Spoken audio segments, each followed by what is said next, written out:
வாருங்கள். நம் நாட்டு மன்னருக்கு நீர் கொண்டு வாருங்கள். தண்ணீர் தான் அதற்கே இவ்வளவு பதற்றம். சரி, தண்ணீரை கொடுங்கள்.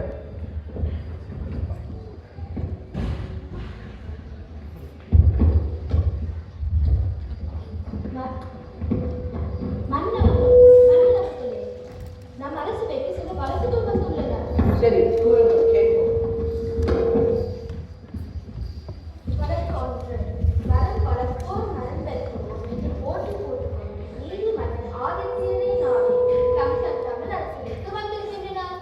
சரி அமைச்சரே, நம் அரசாங்கம் இருக்கிறது மாணவர்கள் தானே?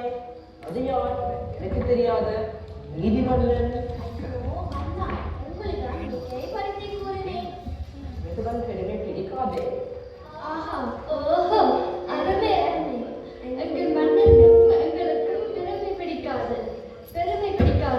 அது அமைச்சர்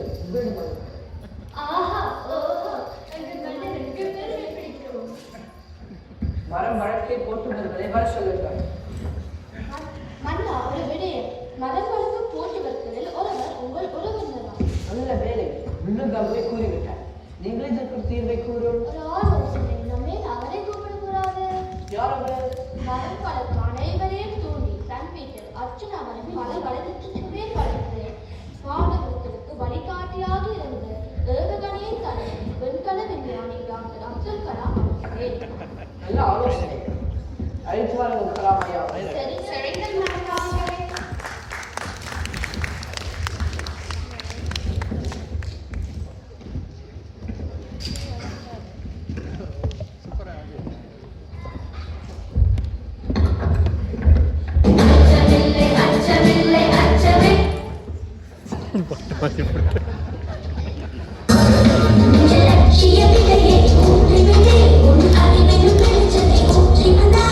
கடின உழைப்பால் நீ பாய்ச்சிக் கொண்டே பூக்கட்ட கொஞ்சம் முறமாய் ஊற்றி வந்தார். தம்பி கனவு உறுதியாய் கனியும் உலகம் உள்ளத்தில் ஓடாடி நிற்கும். என்றார் என்றார்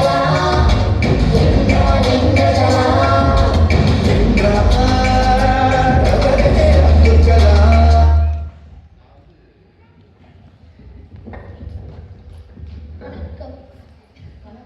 வணக்கம் மாணவ செல்வங்களே, வணக்கம் இளைஞர்களே, வணக்கம் மன்னர் அவர்களே, வணக்கம் கம்சை தமிழ் மக்களே, எல்லோரும் நல்லா இருக்கிறீர்களா? வணக்கம் அப்துல் கலாம் ஐயா அவர்களே.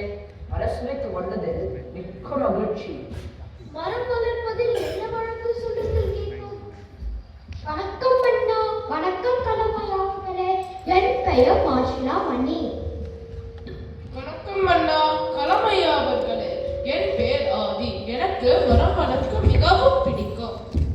அவன் மரத்தின் கிளைகள் என் நிலத்தில் படர்கிறது. இவர் என் மரத்தை வெட்ட சொல்கிறார். என்னால் முடியாது ஐயா. மரத்தின் கிளைகளில் குருவிக்கூடு உள்ளது. அத்தோடு இலைத்தலைகள் என் பாதையில் படர்கிறது. சுத்தம் செய்வதும் கடினம். இலைத்தழைகள் இருந்தால் தானே அது மரம். நமக்கு வீடு போன்ற பறவைகளின் இருப்பிடம் மரம் தானே. நம் வீட்டிற்கும் சமைப்பதற்கும் மரங்களை பயன்படுத்துகின்றோம் தானே. மாணவர்களே, பெற்றோர்களே, நான் வேண்டுமென்றால் சுத்தம் செய்து தருகிறேன் ஐயா. அத்தோடு அணில்களும் பறவைகளும் சத்தம். மரங்கள் நமக்கு நிறைய நன்மைகள் தருகிறது. நாம் சுவாசிக்க நல்ல காற்று, நாம் உணவுக்கு நல்ல மழை தருகிறது. மாசிலாமணி அவர்களே, பெயரில் மாசில்லா வைத்துக் கொண்டு மாசு நிறைந்த சுற்றுப்புறமாக மாற்ற மரங்களை வெட்ட நினைக்கிறீர்களே, இது சரியா?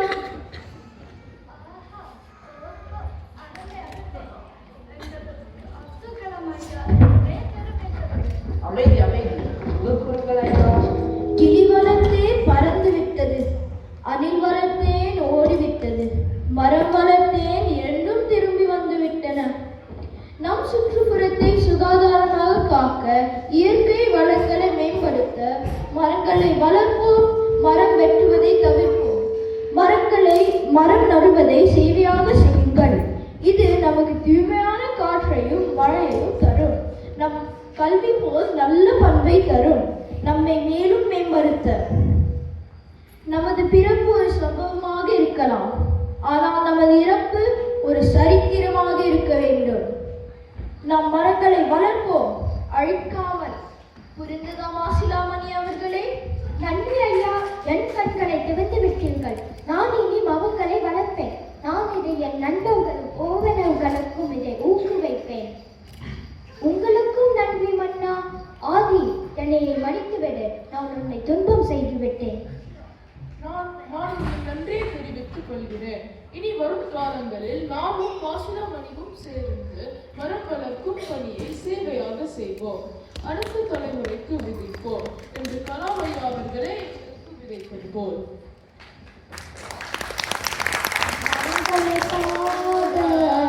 மறந்து விட்டோம் மகன், மடியில் தூக்கம் தொலைத்து விட்டோம். மரங்களை பாட மறந்து விட்டோம் மகன், மடியில் தூக்கம் தொலைத்து விட்டோம்.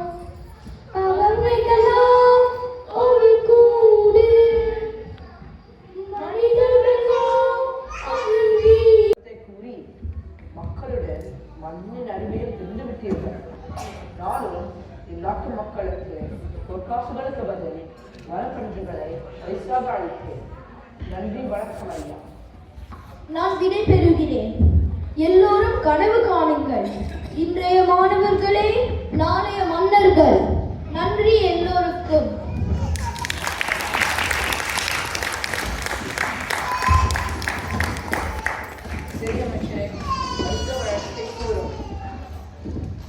நம் விவசாய மகன் பள்ளிக்கு செல்லாமல் வீட்டிலே தொலைக்காட்சி பார்த்து கொண்டு பெற்றோர்களிடம் வம்பு செய்து கொண்டிருக்கிறார். என்னது பள்ளியா, கல்வியா? நானே பட்ட படிப்பு, மேயர் படிப்பு படிக்காததால் தான் படித்த அமைச்சர்களை வைத்து அரசவையை நடத்த வருகிறேன். அதுதான் தெரியுமே. சிறு வயதிலிருந்து உங்கள் நண்பராய் பார்த்து வருகிறேன். கலை வீரத்தை சிறந்து விளங்கிய நீங்கள் கல்வி என்றால் உங்களுக்கு எத்தனை அரசு? இதெல்லாம் சிறுவர்கள் பருவம். எங்கள் இதற்கு ஒரு ஆலோசனையை கூறு. மனதிற்கு தீர்வு கொடுத்த அப்துல் கலாம் ஐயா போன்ற இருக்கும் சிந்தனை மிக தீர்வு கொடுக்க அவர் இருக்கிறாரே. எட்டயபுரத்தில் பிறந்து முண்டாசு கவிஞனாய் வலம் வந்து விடுதலைக்காக வீரமாய் போராடி கல்விக்கு மட்டும் இல்லாமல் பெண்கள் முன்னேற்றத்திற்கும் அறையமைக்கும் தன் பாடல்கள் மூலம் உணர்ச்சியை தூண்டிய நம்மகா கவி சுப்பிரமணிய பாரதி இருக்கிறாரே. தன் நாட்டிற்கே அறிவுரை கூறியவர் இந்த சிறுவருக்கு கூற மாட்டாரா? நல்ல முடிவுதான். அழைத்து வாருங்கள் மகாகவி. சரிங்க மன்னன் அவர்களே. அப்படியே விவசாய குடும்பத்தையும் வர சொல்லுங்கள். சரிங்க மன்னன் அவர்களே.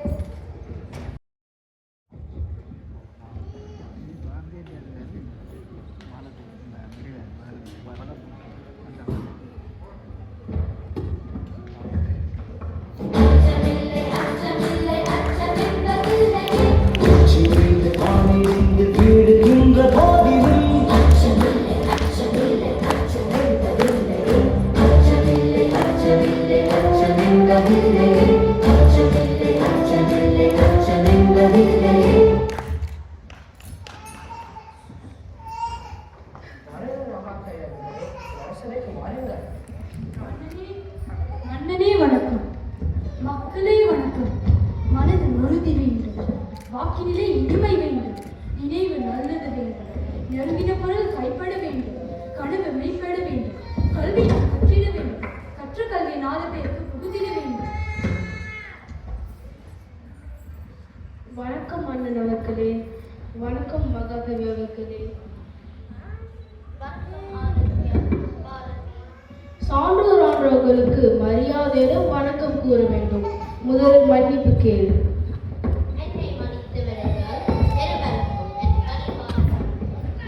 விடு, சிறு பிள்ளைதான். கல்வி கற்க கற்க அறிவு பெருகும், அதனுடன் எல்லா நற்பண்பும் பெருகும், மரியாதை தானாகவே வரும். சிறுபிள்ளை தானே. விரைவில் எல்லாவற்றையும் கற்றுக்கொள்வான். உண்மைதான். சிறு வயதில் ஆசிரியக்குரிய வள்ளுவர் குரல் நினைவுக்கு வருகிறது. தொட்டனை தூறும் மணற்கேணி மாந்தர்க்கு கட்டணை தூறும் அறிவு. நாம் கல்வி கற்க கற்க நம் அறிவும் பெருகும், மரியாதையுடனும் நல்ல குணங்களுடனும் வாழ வைக்கும். அதனால் தான் என் பிள்ளையை பள்ளிக்கு செல்ல சொல்கிறேன். ஆனால் அவன் வருகிறான். நான் பள்ளிக்கு போக மாட்டேன். தொலைக்காட்சி தான் பார்ப்பேன். தொலைபேசியில் விளையாடுவேன். வீட்டில் தான் இருப்பேன். அப்படியெல்லாம் அவையும் பேசக்கூடாது. நம் கம்சே தமிழ் பள்ளியில் நிறைய மாணவர்கள் படிக்கின்றனர். நீயும் பள்ளிக்கு சென்று சிறப்பாக படித்து உன் பெற்றோர்களுக்கு பெருமை சேர். கல்வி அறியா செல்வம் சிறு பிள்ளையே, என் பேச்சை காது கொடுத்து நீ கேளடி. நன்கு புரியும்படி என் பிள்ளைக்கு புரிய வைங்கள் மகாகவி அவர்களே. உனக்கு பாடல்கள் பிடிக்குமா சிறுவனே? எனக்கு பிடிக்குமே, எனக்கு பிடிக்குமே. இது உனக்காக மட்டும். கண்ணம்மா செல்வகாலன் ஜியாமே, சின்னஞ்சீரே கண்ணம்மா செல்வகாலன் ஜியாமே, பிள்ளை கனியமோதே கண்ணம்மா பேசு போச்சு தீராமே, அரியானை தீரவே உன்னை ஆடினாரும் தேரே, அரியானை தீரவே உன்னை ஆடினாரும் தேரே, சின்னஞ்சீரகிலே கண்ணம்மா செல்வகாலன் ஜியாமே.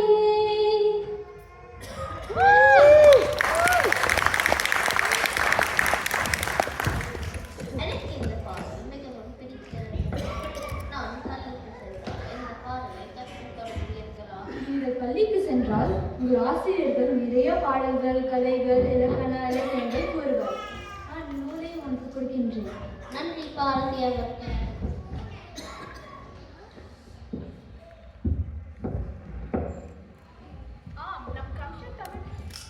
நம் கம்ச தமிழ் பள்ளியில் கூட மகாகவி எழுதிய தமிழ் பாடலை நான் இறைபாட்டாக பாடுகின்றனர். நாங்களும் மகாகவியின் பாடல்கள் கேட்டிருக்கிறோம்.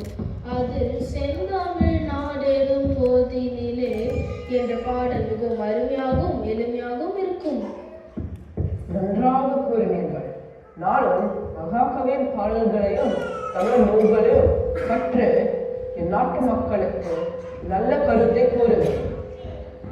என் கருத்து பாடல் எல்லோரையும் பக்குவப்படுத்தவும் நிமிர்ந்த நன்னடத்தைக்காகவும் தான். பாரதி அவர்களே, நீங்கள் சிறுவர்களை மட்டுமல்ல மன்னரை கவர்ந்து விட்டீர்கள் உங்கள் பாடல் சிந்தனை மூலம். சிறுபிள்ளையே, நான் உனக்கு நிறைய விளையாட்டு பொருட்களையும் புத்தகங்களையும் வாங்கி தருகிறேன். நீ பள்ளிக்கு சென்று மகாகவியை போன்று வர வேண்டும். சரி மன்னன் அவர்களே, நான் பள்ளிக்கு செல்கிறேன். பாடல் போல் கல்வி கற்று திறந்து விளங்குகிறேன். என் அறிவை உங்கள் சிந்தனை மூலம் தெரிந்து கல்வி முக்கியம் என்பதை உணர வைப்பதற்கு என் பணிக்கான நன்றி பாரதி அவர்களே. எனக்கு இந்த பாதை நினைவுக்கு வருகிறது. கற்கை நன்றி பிச்சை புகினும் கற்கை நன்றி என்பதன் போல் பிச்சை எடுத்தும் படிக்க வேண்டும் என்று ஔவையார் கூறியது. சரியாக கூறுகிறாய் அமைச்சரே. நானும் நிறைய பள்ளிக்கூடங்களை கட்டி இலவச கல்வியை என் நாட்டு பிள்ளைகளுக்கு தருவேன். அது என் கட்டளை. கல்வி கண் போன்றது, ஒழுக்கம் கல்வி போன்றது. இதை கடைபிடித்தால் நாம் செழிப்புடன் சிறப்புடன் வாழலாம். நான் விடைபெறுகிறேன். நன்றி, நன்றி, வணக்கம். வாழ்க தமிழ், வாழ்க என் மக்கள், செழிக்க என் வயகம்.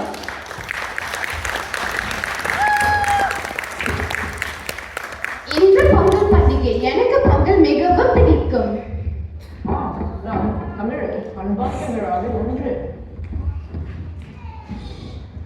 நாங்களும் எங்கள் தொழிலுக்கும் கால்நடைகளுக்கும் நன்றி செலுத்தும் வகையில் தைத்து நாளை கொண்டாடுவோம்.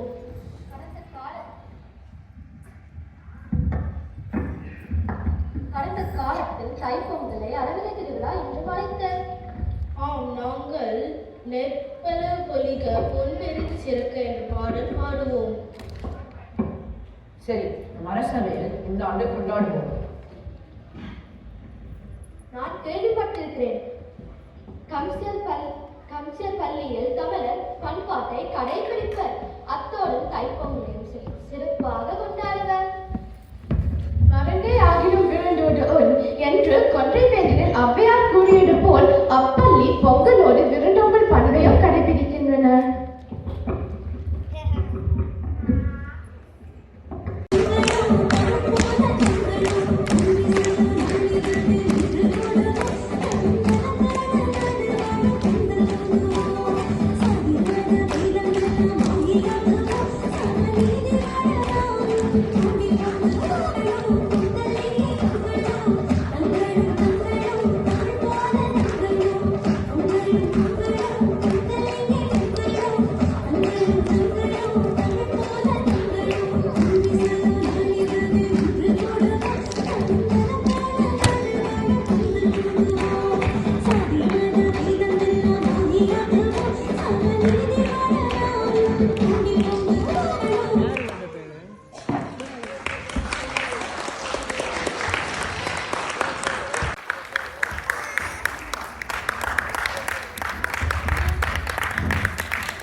அனைவரும் மரம் வளர்ப்போம், கல்வி கற்போம்,